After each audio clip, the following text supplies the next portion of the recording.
ఓం నమో వెంకటేశాయ. మనకి తిరుమల కొండపై ఉన్న 6 ప్రసిద్ధ పుణ్యక్షేత్రాల్లో ఒకటైనటువంటిది శ్రీవారి పాదాలండి. ఇది తిరుమల కొండపైన స్వామివారి యొక్క ప్రధాన గోపురానికి సుమారుగా ఒక 6 కిలోమీటర్ల దూరంలో ఉంటుంది. ఇక్కడ ఏపీఎస్సీ ఆర్టీసీ బస్సులలో ₹120 మనం పాస్ తీసుకున్నట్లయితే తిరుమల కొండపై ఉన్న 6 ప్రసిద్ధ పుణ్యక్షేత్రాలని తిప్పి తీసుకురావడం జరుగుతుంటుంది.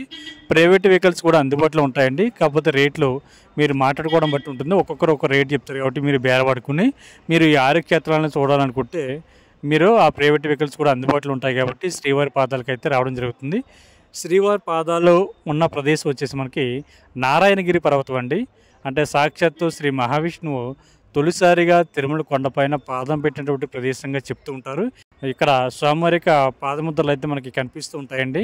ఇక్కడ పాదముద్రలు దర్శించుకున్న తర్వాత ఇదే దారిలో మనకి అంటే శిలాతోరణం కానీ చక్రతీర్థం కానీ కనిపిస్తూ ఉంటాయండి. వేరొక సైడ్ వచ్చేసి మనకి పాప వినాశనం, ఆకాశగంగ, జపాలి ఆంజనేయ స్వామి యొక్క టెంపుల్, వేణుగోపాల స్వామి టెంపుల్ కూడా మరొక రూట్లో కనిపిస్తూ ఉంటాయి. అంటే 3 ఒక సైడ్ ఉంటే మరొక 4 మరొక సైడ్ ఉంటాయండి. టోటల్గా 6 క్షేత్రాలు అని చెప్తాం కానీ మొత్తం 7 క్షేత్రాలు అవుతాయండి. ఎందుకంటే చక్రతీర్థాన్ని కూడా మనం ఇందులోనే మనకి శిలాతోరణం పక్కనే చక్రతీర్థం కూడా ఉంటుంది కాబట్టి దాంతో కలిపి 7. ప్రజెంట్ ఇక్కడ స్వామివారికి పాదాలు చూద్దాం. నాకైతే ప్రజెంట్ బస్సు అయితే రావడం జరిగింది. ఓం నమో వెంకటేశాయ. ఈ వీడియో చూస్తున్నటువంటి భక్తులు అందరూ కూడా గోవింద గోవింద అని కానీ ఓం నమో నారాయణాయ అని కానీ ఇటువంటి స్వామివారి యొక్క మంత్రాలతోటి కామెంట్ చేయండి. మీ అందరికీ కూడా మంచి కలగాలని మనస్ఫూర్తిగా కోరుకుంటూ నేను మీ శ్రీనివాస్. ఇదిగో అండి ఇక్కడ మనకి స్వామివారి యొక్క పాదాలు అయితే కనిపిస్తున్నాయి చూడండి. ఇవే స్వామివారి యొక్క పాదాలు. మనకి స్వామివారి యొక్క పాదాలు చూడడానికి వెళ్తున్నప్పుడు మనకి మెట్లు ఉంటాయండి. మెట్లు అంతా ఎక్కి వెళ్ళిన తర్వాత మనకి స్వామివారి యొక్క పాదాలు పైన కనిపిస్తూ ఉంటాయి. ఒక గాజు అద్దంలో అయితే పెట్టడం జరిగింది. ఎందుకంటే ప్రతి ఒక్కరు కూడా చేతులతోటి టచ్ చేయడం, పూలు జల్లడం ఇటువంటివన్నీ చేయడం వల్ల ఆ యొక్క పాదాలు డ్యామేజ్ అవుతాయనేటువంటి ఉద్దేశంతో టీటీ వారు దాన్ని గాజు గ్లాసులో భద్రపరిచి స్వామివారి భక్తులందరికీ కూడా పాదాలు కనిపించే విధంగా ఎంత అద్భుతంగా దీన్ని తీర్చిదిద్దడం జరిగింది.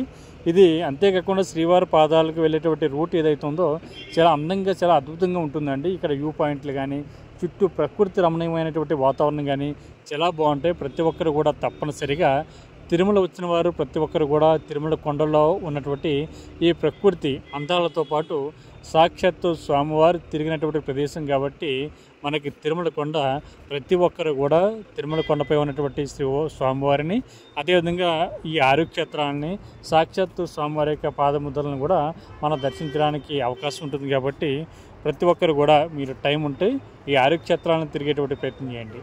ఓం నమో వెంకటేశాయ. ఓం నమో వెంకటేశాయ.